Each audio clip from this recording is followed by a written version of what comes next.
Sarah, do you want to tell us a little bit about your plan to talk to these people and how you made a difference this last week?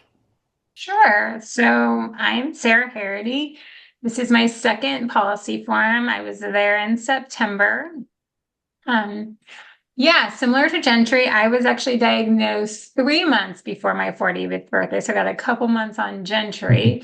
I was 39. I was at the appointment alone because I was 39. I didn't know what a movement disorder specialist was. I actually went and saw I was in physical therapy probably for 2 years with various symptoms or whatever. And it was actually a physical therapist that suggested I go see a neurologist because he's just said, we do all this stuff and your body responds really well, but it comes back. So that's just leading me to believe that something else is going on. So I went to a neurologist. She told me, yeah, it's kind of, but you're young, so I don't think it is, but I'm going to send you to one of my friends and have her do an assessment. Well, I didn't know her friend was a movement disorder specialist or what a movement disorder specialist was. So I just went to an appointment, and as being 39, my husband at the time wasn't attending doctor's appointments with me.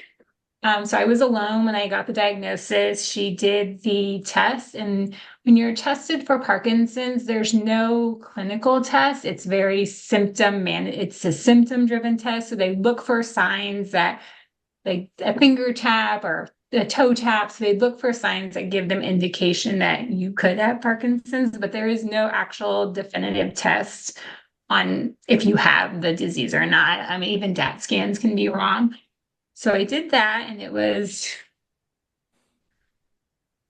tough being alone in the doctor's appointment, having that diagnosis. I went home and I told my husband, and then he had to leave and go pick up our kids. It was like a 5-minute conversation. Then we locked it down and came back to it after the kids went to bed.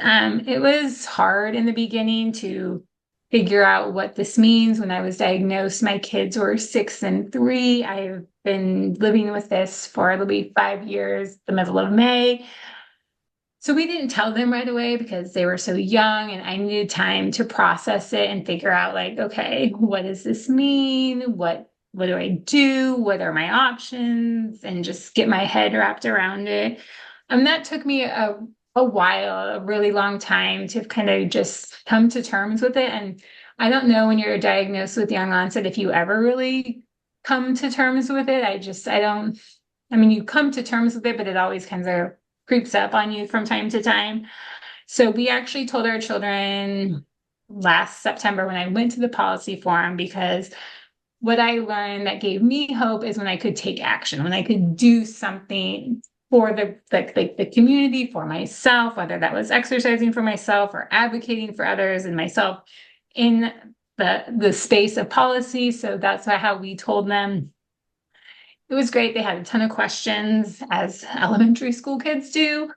But at the same time, it's heartbreaking because, like, there are no medications, disease modifying treatments out there. And the medication that was invented that helps a lot of us living with Parkinson's was never tested on women. I mean, it was designed 50 plus years ago. And at that time, women were included in medical research. It wasn't until the early 90s, I believe it was 1992, where they started including women in medical research. So that's a problem in itself. And that immediately motivated me to take my fight and my voice to the hill. And that's kind of why I decided to join the policy, because the only way we are going to fundamentally change the trajectory is if the federal government and the United States gets behind it and says, this is important to us. And the only way you get the government to hear you is if you show up. And so that this is also going on, and this is important, and they should continue on.